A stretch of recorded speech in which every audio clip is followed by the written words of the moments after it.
नमस्ते, सदा वत्सले मातृभूमि, जय हिंद दोस्तों। स्वागत है आप सबका टेक्निकल क्लास में। शुरू करते हैं अभी तक के डिफेंस अपडेट्स को।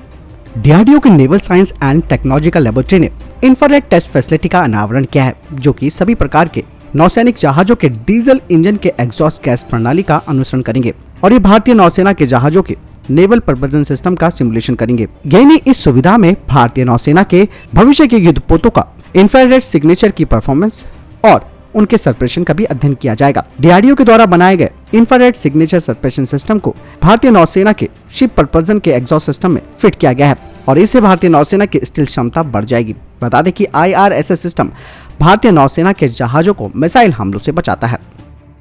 स्वीडन की फर्म सैब ने भारतीय नौसेना को अपने sea wasp new generation remotely operated vehicle का ऑफर किया है, जो कि भारतीय नौसेना को पानी के नीचे IED जोखिम से बचाएगी। बता दें कि सी वास्प की जो लंबाई है वो 1.3 मीटर है और इसका वजन 75 किलोग्राम का है और इसमें LED lights, wide band sensors, video camera लगे हैं, जो कि पानी के नीचे IEDs की पहचान कर सकता है, उन्हें न्यूट्रलाइज कर सकता है। सी वास्प को भारतीय युद्धपोतों के हल के नीचे भी फिट किया जा सकता है।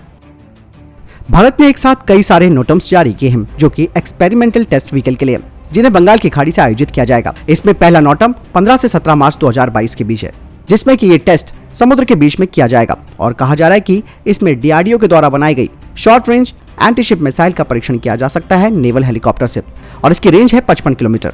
इसके अलावा जो दूसरा नोटम जारी किया गया है वो सरफेस टू सरफेस लॉन्च के लिए है, जो कि 20 से 24 मार्च को आयोजित किया जाएगा और ऐसे में कहा जा रहा है कि ब्रह्मोस एक्सटेंडेड रेंज मिसाइल का परीक्षण किया जा सकता है, जिसे मोबाइल ऑटोनोमस लॉन्चर से लॉन्च किया जाएगा।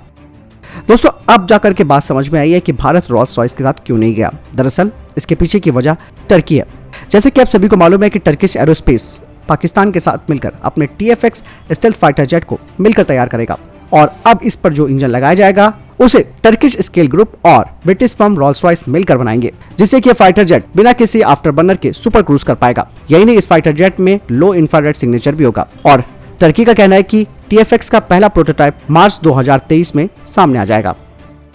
दोस्तों, पाकिस्तान ने दावा किया कि भारत की तरफ से दागी गई एक मिसाइल उसके पंजाब प्रांत में गिरी। पाकिस्तानी थल सेना ने भारत पर आरोप लगाते हुए कहा कि भारत की तरफ से दागी गई ये मिसाइल उनके हवाई क्षेत्र में आई और उनके पंजाब प्रांत में गिरी। पाकिस्तानी सेना के प्रवक्ता मेजर जनरल बाबर इफ्तिकार ने कहा कि 9 मार्च को शाम 6:43 पर एक तेज गति से उड़ने वाली वस्तु भारतीय क्षेत्र से उसने उड़ान भरी और अपना मार्ग भटककर वो पाकिस्तान के क्षेत्र में प्रवेश कर गई। हालांकि इससे कुछ असैन्य इलाकों में नुकसान तो हुआ है, लेकिन किसी की जान नहीं गई है। हालांकि भारत की तरफ से अभी तक कोई प्रतिक्रिया नहीं आई है। यही नहीं, इसके अलावा पाकिस्तान ने कहा कि मिसाइल की उड़ान ने पाकिस्तान और भारत दोनों के देशों के नागरिकों को खतरे में डाल दिया था।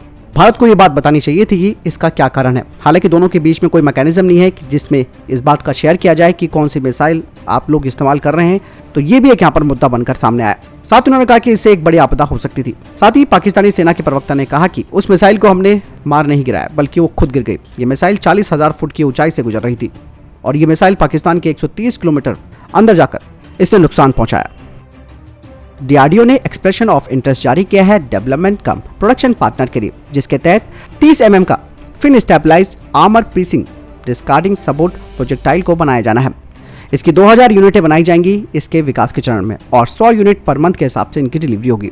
बता दें कि 30 mm का प्रोजेक्टाइल, इसका वजन 240 ग्राम का होगा और इसकी जो लंबाई होगी वो 250 mm की होगी। इसे 30 mm की ऑटो कैनन से फायर किया जा सकता है और इस प्रोजेक्टाइल की गति 1.4 किलोमीटर प्रति सेकंड होगी और इस प्रोजेक्टाइल का इस्तेमाल दुश्मन के फ्यूचर आर्मर व्हीकल्स जैसे कि इन्फेंट्री फाइटिंग व्हीकल्स और आर्म्ड हेलीकॉप्टर्स के खिलाफ किया जाएगा। तो दोस्तों, ये तक के टॉप डिफेंस और स्पेस अपडेट। वीडियो के सामने कोई प्रश्न जवाब आपको कोई सवाल कमेंट सेक्शन में लेकर जरूर पूछ सकते हैं। मिलता है नई वीडियो के साथ। चैनल सब्सक्राइब करना ना भूलिएगा। जय हिंद, वंदे मातरम।